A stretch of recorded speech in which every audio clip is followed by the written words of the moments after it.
Bom dia, meus amiguinhos. Tudo tranquilo? Não sei que hora você está assistindo aqui essa live, mas são 1 minuto para as 8. Estamos aqui com a doutora Grécia. Ela vai nos falar um pouquinho sobre a prova, como foi a prova dela, com as dicas que ela tem para dar sobre o processo de revalidação que ela está fazendo, né? A primeira fase, e a gente vai conversar sobre tudo que ela achou de bom e achou de ruim na prova. Espero que você aproveite e vamos conhecer aqui a doutora.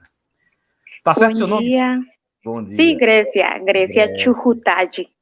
Aí, Bom dia, Rafael. Sí, no, también la prueba no consiguieron pronunciar, no, así que tranquilo. Chujutaji. Seria Chujutaji, sí. Perfeito. Sí. Agora... você me fala. Me diz. Me diz, a primeira pergunta que eu quero fazer é onde você se formou e como você me conheceu. Eu me formei na Venezuela, a Faculdade de Oriente, né, do Estado Bolívar lá. Mas eu sou peruana, então eu estudei lá medicina e eu conheci você por YouTube, quando comecei a procurar informação sobre a reválida e os temas, para começar a estudar, né? Aí eu comecei a assistir suas lives e começaram a me orientar muito para aquele objetivo, né, que eu queria, que era revalidar aqui no Brasil. Perfeito. E quando foi o que você me conheceu? Quando foi o ano? Foi o 2020, 2020. que eu comecei a assistir. Aí por que você não fez a prova de 2020? O que foi que aconteceu? Bom, acho que muitos sabem também a história da situação da Venezuela, então muitos médicos estamos aqui trabalhando, tentando nos estabilizar, então a questão a situação econômica influiu muito, não consegui apresentar aquele momento também da pandemia, eu moro alugado, tenho que trabalhar, trabalho em estética, então não consegui de verdade me concentrar, sabe? Estava um pouco perturbada. E agora em 2021, como foi a prova? Quando você pegou a prova que viu, como foi a sua reação na hora da prova? Quando eu vi a prova desta 2021, eu já tinha estudado, né, outras provas com você, né, que você fazia as lives das provas 2015, 14, 17, o projeto 8 em ponto, então eu comecei a ver e me orientei. Estava um pouco mais orientada no momento que li a questão. Foram-se um pouco extensas, o enunciado foi cansativo, não foi uma prova assim tão rápida de analisar, você tinha que analisar cada pergunta, mas me ajudou a orientar muito e em muitas questões eu lembrei de você, no que você falava, você não pode brigar com a questão, né? Tem que tratar de procurar a lógica. Nas questões do SUS, eu lembrei muito de você porque falava, procure a resposta mais bonitinha, ela. E assim é que eu fiz. Na dúvida, né? As Sim, que são erradas, elas têm muitas coisas assim que não fazem sentido. Me conta, quais são as dicas que você tem para dar para as pessoas que vão se preparar para a prova? Você já fez a prova agora 2021 e você se preparou. Como foi que você se preparou? Quais são as dicas que você tem a dar? As dicas, bom, primeiro muito foco, sobre todo para aquelas pessoas que trabalham, que têm filho, né? Sempre um contratempo, sempre vai existir, assim que tem que ter muito foco, ser muito planificado no horário, fazer o máximo esforço de vocês. Eu sei que não é uma prova fácil, todos não estamos numa situação muito fácil, né? Mas sempre perseverar, assistir as lives de Rafael, que ajudam muito, assistir aquelas lives que ele faz no Instagram, no YouTube, estudar por questões, né, como ele fala, ajuda muito realmente. Eu recomendo se organizar por tema. Se vocês podem e conseguem, comprem aquele curso do Rafael, que acho que tem que ser muito bom, né, porque é em 5 semanas, assim que muito específico. E aqueles que não, pues aproveitem os recursos que o Rafael dá, que são muitos e são grátis, então é uma benção realmente. Eu tenho alguns alunos meus do curso e alguns alunos das lives. E eu acho que a principal diferença dos alunos do curso, das alunos das lives, que são gratuitas as lives, é o tempo, como você mesmo falou. Em 5 semanas. Sim. Em 5 semanas, o cara revisa todos os temas mais importantes, ele faz vários simulados sobre os mesmos temas, e ele já está preparado para resolver as provas de revalida já sozinho, para pegar ali sozinho. Porque você sabe, quando você vai se preparando com a live, você vai junto comigo, né? Eu vou junto com você. A gente vai resolvendo as questões, vai fazendo, vai explicando. Então, a diferença do curso, para quem vai fazer o curso, é justamente o tempo. Mas as pessoas, por exemplo, eu não fiz nenhum curso. Eu estudei sozinho para o Revalida. Do mesmo jeito que você fez, eu fiz. Estudei sozinho e não necessitei fazer nenhum curso, aprovei na primeira fase sem fazer nenhum curso, somente pegando material gratuito, estudando pelos cadernos do Ministério da Saúde, e eu consegui fazer e até criei um curso. Então não tem necessidade, na minha opinião, algumas pessoas não têm necessidade de fazer curso, mas tem outras que têm. Aí você tem que saber quem você é. Às vezes você precisa, às vezes não precisa. Mas aí todo mundo cada um, né? Justamente o curso existe como para aqueles que necessitam, né? Os que não necessitam, tem as lives aí. Tem, como você falou, as lives do Projeto 8 em Ponto. E esse ano a gente vai topar de live. Já vamos fazer as lives do grupo da prova prática. E vamos fazer live no Instagram também de prova prática. É um ciclo, né? Vai ter uma prova teórica. A gente começa a fazer um monte de live da prova teórica. Aí agora terminou a prova teórica. Próxima prova é a prova prática. Então a gente começa a fazer um monte de live sobre a prova prática e assim vai. Esse ciclo eterno que eu já não aguento mais de fazer essas questões de novo. Eu imagino. Eu já fiz tantas vezes essas questões. Sim, tem umas que já a gente lê a questão e aquele síndrome de gabarito, já você sabe qual é. Já não quero nem olhar para a questão. Não, mas é massa, é massa. Tem muitas vezes, assim, muitas pessoas que não entendem, porque começam a assistir, por exemplo, o cara começa a assistir a live hoje. Hoje eu vou, por exemplo, agora, a próxima prova que eu vou resolver é a prova 2011, porque eu já fiz todas, né? Só faltou a 2011. Mas eu vou fazer as lives com ela, agora, depois da prova. Aí, quem assistir a live 2011 vai ver eu falando, eita, fácil demais, é muito bom, muito fácil. E vai dizer, uma questão dessa é fácil, mas porque ele não assistiu às anteriores, né? Mas para quem vem, 2020, sim, 2017, 2016, 2015, 2014, 2013, 2011, aí esse cara vai olhar para a prova e dizer, de novo, a mesma pergunta, né? E a de 2021 que a gente vai fazer também. A gente vai fazer a de 2011 e a de 2021, deixar elas arquivadas aí para todo mundo assistir, né? Ficar à vontade aí no YouTube. Então o cara tem live de todas as provas, a minha meta fazer a live de todas as provas, fiz as discursivas, tudinho. Falta fazer a de 2021, né? Aí essa é a questão. Me diz, você teve alguma dificuldade na prova objetiva que você achou que lá na hora você não se preparou para isso? Dificuldade, a verdade, eu senti foi do tempo. Assim, porque cada pergunta você requer um tempo para analisar. Tem muitas que você, graças a você, né, que as suas lives a gente conseguia acertar, mas tem outras que você tem que analisar mesmo. E como você fala, olhar a resposta mais bonitinha, né? Então, eu acho que é o tempo, mais que tudo. É bom se preparar fazendo as questões, sei lá, pegando uma prova e botando o tempo em 4h30, 5 horas. Eu acho muito bom praticar assim. Você vê, essa questão da mais bonitinha. Deixa eu só contextualizar para quem não assiste as lives ou está assistindo o primeiro vídeo agora. Geralmente, as questões do Revalida, elas... 4 alternativas. 3 alternativas tem sempre alguma coisa que vai excluir aquela, que não vai deixar, ou então que não faz o mínimo sentido. Por exemplo, você sabe que a gente, como médico, por exemplo, nas questões de SUS, a gente fala muito de acolhimento do paciente. Então, se uma questão ela diz para você que você vai obrigar o paciente a alguma coisa, é muito difícil que isso aconteça. A gente faz. O paciente perde a autonomia quando ele está lá pondo em risco a vida dele e a vida dos outros.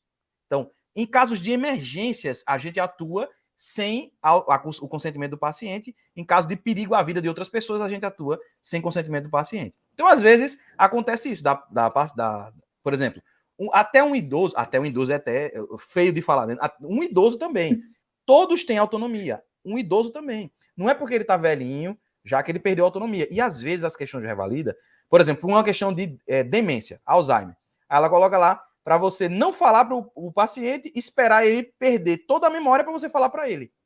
Mas não faz o mínimo sentido. O paciente ele tem autonomia, ele tem o direito de saber. Aí eu digo, ó, isso daqui tem nada a ver. Aí tem uma alternativa que diz, olha, conversar com a família e com o paciente e, em comum acordo, planejar a terapêutica do paciente. Mas tá muito linda. Como é que um negócio desse vai estar errado? Não tem como estar errado. Você vai fazer um acordo entre médico, família e paciente, vai estabelecer a melhor conduta, vai deixar o paciente ter a sua autonomia e vai tratar ele. O que isso pode estar errado? Então é a linda, maravilhosa. É essa que a gente vai marcar. Então é isso que a gente faz nas lives. A gente vai procurando as questões que não tem coisas que... eu falo que é a mais linda, mas não tem nada que mostre que ela está errada. Às vezes, A gente pensa que aquela questão tá certa, mas uma palavrinha, ela muda totalmente o contexto. Muda tudo. Diz para mim, e a É discursiva? assim. Como é que foi as questões discursivas? A discursiva foram mais simples, a verdade, a comparação das objetivas na discursiva dava para você analisar. Eu achava que ia estar até mais nervosa, que não ia vir nada para minha cabeça, e não. De verdade que me ajudou muito também que eu assisti as lives que você fez de discursivo, eu comecei a assistir, e uma que eu lembrei foi aquela de violação, né, de violência sexual. E graças a Deus que eu assisti aquelas lives que você falou, umas perguntas de discursiva e você explicou todo direitinho.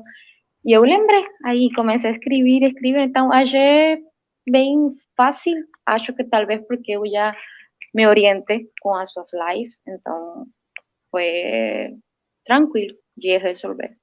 Eu acho que o mais importante é você estar esperando alguma coisa dentro de um caminho, né? Quando você vai lá de forma aleatória fazer a prova, você não sabe o que fazer, não sabe o tempo que você vai fazer em cada questão, você não sabe o que você está procurando, você está todo desorientado, é muito difícil aprovar. Mas quando você já sabe certinho, você treinou daquela forma, aí é mais fácil. Isso serve tanto para a prova teórica quanto para a prova prática. O bom é não ter surpresa. Quando você chega lá na prova e você não tem surpresa, é a melhor coisa. É por isso que eu sou muito adepto. As pessoas, eu já vi muitas pessoas dando aula e dizendo, olha, se o cara perguntar isso, você fala isso.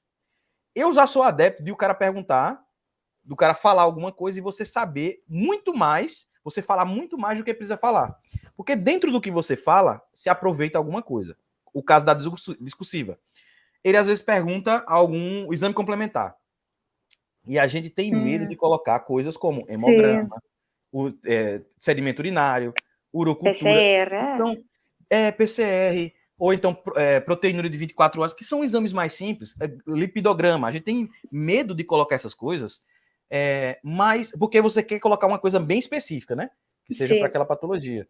Mas é besteira. Eu mesmo faço isso e é besteira. Sempre quando eu olho o gabarito, sempre as coisas menos específicas, mais abrangentes, elas contam ponto. Então é besteira. A mesma coisa na prova prática. Às vezes você quer ser muito específico e você, sendo mais abrangente, tem coisas que são importantes. Eu tenho uma dificuldade. Eu tenho dificuldade de ser mais abrangente. É muito difícil para mim. É uma falha que eu tenho. Então, quando teve uma estação agora na prova prática, de apendicite. Aí eu fui lá, né? Menino, mas foi lindo. Atendi o paciente, eu gabaritei ali na minha cabeça. Quando chegou depois, aí eu esqueci de pedir o termo de consentimento livre esclarecido do paciente, que eu falei nas lives, ó, não esqueça de pedir o termo de consentimento livre esclarecido. Esqueci, por quê? Porque você vai fazendo as coisas rápido e você esquece, você tem medo de não dar tempo. Esqueci, por exemplo, de dizer para o paciente diagnósticos diferenciais possíveis, de pedir outros testes para poder. A mesma coisa aconteceu em outras estações. Então, esse ano eu vou pegar pesado nesse negócio, nessas coisinhas que são mais aleatórias. Todo paciente que eu encontrar agora, eu vou dizer que ele tem que tomar um remédio dele com água. Porque como é que na prova prática, o cara, quando estava no tratamento da tuberculose, você tinha que dizer para o paciente que ele ia tomar o remédio com água. Quem é que diz isso para o paciente no tratamento supervisionado? Mas tinha que falar. Era meio ponto que o cara ganhava por isso. Então eu tenho dificuldade tremenda nessas coisinhas. Mas tem que ser. Se você tem que entender como é o esquema da prova, né? E eu acho que para a prova objetiva e discursiva já está muito fechadinho. A gente já está entendendo bem como é o esquema. Na prova prática a gente fez de um jeito, agora vamos melhorar e com certeza esse ano a gente vai estudar bem melhor para a prova prática. Tem muita experiência de várias pessoas, né, para a gente agregar. Quais são suas expectativas para a prova prática, doutora? Aprender muito com você, aprovar, né? Que sua experiência, a experiência daqueles colegas que já apresentaram, possam nos ajudar muito, aqueles que estamos aguardando com aquela expectativa de poder apresentar, de dar o melhor da gente, aprender muito e, como eu falei, né, para um amigo, que muitos assim ficaram tristes porque não passaram, mas é gente que estudou muito, a vezes os nervos influem muito, mas eu acho que todos aqui que nos estamos preparando agora, hoje em dia, somos médicos um pouco mais além do que éramos antes. A prova aqui, ao meu parecer, no, que eu já fiz diferença com outros países para a reválida, e é uma prova que é pesada mesmo. O sea, você tem que estudar um pouco mais além, sabe, do que você acha que tem que estudar. Então, eu tenho muitas boas expectativas no seu curso. Sei que eu vou aprender muito porque me orientou muito na teórica e, sem dúvida, vai ser ainda muito melhor aqui agora na prática. Perfeito, doutora. Eu quero lhe agradecer pela sua presença aqui, pela conversa que a gente está tendo, pelas coisas que você falou sobre a sua experiência. Com certeza vai ajudar outras pessoas que vão se identificar com a sua história. E eu quero que você dê suas considerações finais para a gente terminar a nossa conversa. Bom, muito agradecida com Rafael por essa disposição de seu coração de ajudar outras pessoas, de botar material gratuito, porque tem muitos por aí que fazem talvez o mesmo, mas só querem vender, né? E a verdade, a disposição dele é de ajudar mesmo. Então, convido a todos vocês a assistir suas lives, que procurem o material de Rafael. Aqueles que podem comprar seu curso, comprem seu curso, com certeza deve ser muito bom. E aqueles que estão na prática, pois, bora nos preparar, a nos esforçar para poder ser médicos aqui no Brasil. Muito obrigada, Rafael, pela oportunidade de contar minha experiência. E, bom, todos os éxitos. Eu sei que você vai passar agora nesta fase que você vai apresentar de novo a prática. Muito obrigado, doutora Grécia, pela sua participação. E você, meu amiguinho que está assistindo aí, assiste os episódios anteriores. Você vai aprender muito com a experiência das outras pessoas. Todo episódio a gente tem alguma coisinha que chama a atenção e que a gente aprende com esses doutores e doutoras que a gente conversa. Deixe o seu...